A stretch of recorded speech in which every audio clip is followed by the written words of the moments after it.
नमस्कार दोस्तों, फिर से स्वागत है आपका मेरे YouTube चैनल रहस्य नाइट्स पर एक और नई रहस्यमयी कहानी के साथ।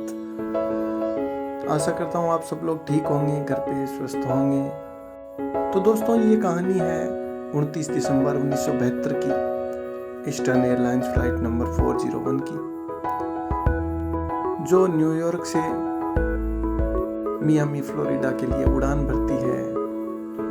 कुछ टेक्निकल इश्यू के कारण उसमें आग लग जाती है और ये फ्लाइट क्रैश हो जाती है। इसका हादसा इतना भयंकर होता है कि इसमें 133 लोगों की मौत हो जाती है। जी हाँ दोस्तों, 133 लोगों की मौत। दोस्तों, ये फ्लाइट न्यूयॉर्क से मियामी फ्लोरिडा के लिए उड़ान भरती है। अच्छी तरह से टेक-ओवर होने के बाद फ्लाइट में बैठी क्रू मेंबर्स, एयर होस्टेज उठती हैं अपनी सीट से, सभी को अच्छे तरीके से नाश्ता देती हैं।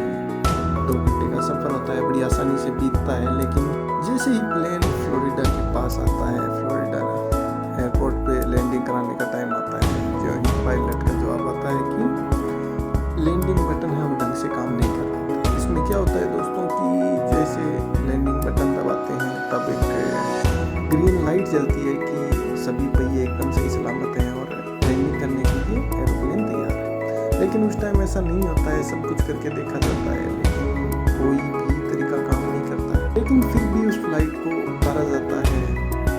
फ्लाइट को जैसे ही एयरपोर्ट पे लैंडिंग करवाया जाता है, एरोप्लेन में ज़बरदस्त क्रैश होता है, ब्लास्ट होता है, जिसमें 133 लोगों की जान चली जाती है और कुछ एयर होस्टेज भी मारी जाती हैं इसमें।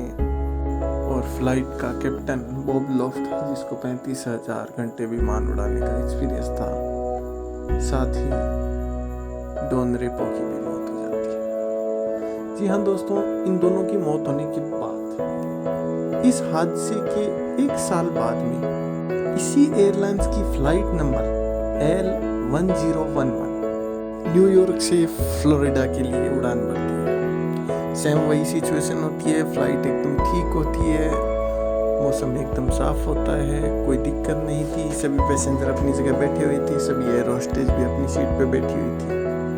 तो अच्छी तरीके से टेक ओवर होने के बाद सभी एयर होस्टेज अपनी अपनी सीट को छोड़ती हैं, उठती हैं और सभी यात्रियों को नाश्ता देने के लिए अपने सही समय निर्धारित समय पर अपनी अपनी जगह पहुंचती हैं, किचन संभालती हैं जहां से उनको नाश्ता कैरी करना होता है और पैसेंजर को देना होता है। जैसे ही फिर मेरी वेटर जहाज के पिछले हिस्से में पहुंचती हैं और ओवन के पास नाश्ता गर्म करने के लिए जैसे ही ओवन को खोलती हैं तो सामने बड़े गिलास पे उसकी नज़र जाती है तो उसे कुछ दिखाई देता है।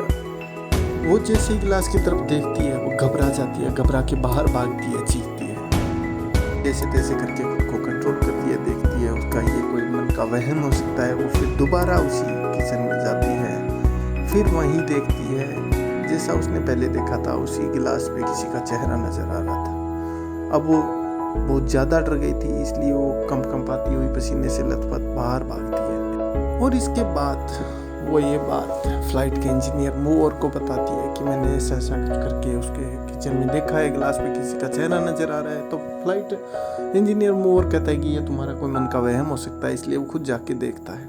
जैसे ही वो जाके देखता है तो उसे वही चेहरा फिर से नजर आता है। वास्तव में वो दोनों डर जाते हैं, लेकिन इस बार फ्लाइट इंजीनियर मूवर उस चेहरे को पहचान लेता है। पहचानने के बाद उसकी आंखों में आंसू आ जाते हैं और साथ ही साथ वो देखता है तो चेहरा कुछ कहने की कोशिश कर रहा होता है। वो दोनों ध्यान से सुनते हैं तो वो चेहरा एक ही बात कहता है कि सावधान, फ्लाइट में आग लगने वाली है। इतना सुनते ही फिर मेरी वेदर और फ्लाइट इंजीनियर मूवर की हालत खस्ता हो जाती है।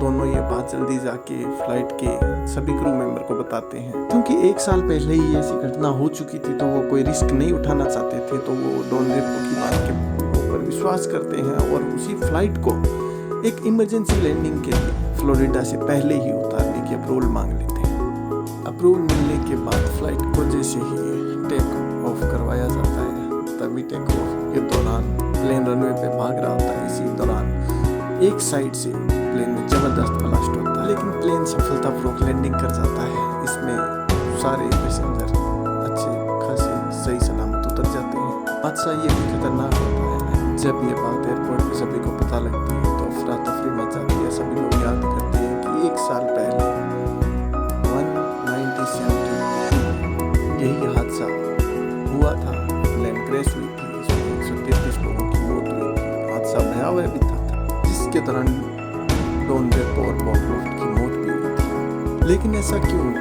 आखिर उस फ्लाइट के पिछले हिस्से के एक गिलास के अंदर क्यों डॉन रेपो दिखाई देता है, पहले आगाह करता है आने वाले खतरे के बारे में, और क्यों उसकी भविष्यवाणी सच साबित होती है? आखिर क्या कनेक्शन था इस प्लेन का L1011 का 401 के साथ? लेकिन जब इसकी जांच पड़ताल होती है तब रिपोर्ट सामने आती है कि जो फ्लाइट 401 जो फ्रंट का हिस्सा था वो खराब हुआ था और पीछे का हिस्सा जो बच गया था उसका उपयोग L1011 इसी फ्लाइट में जो अभी क्रैश हुई थी इसमें यूज किया गया था।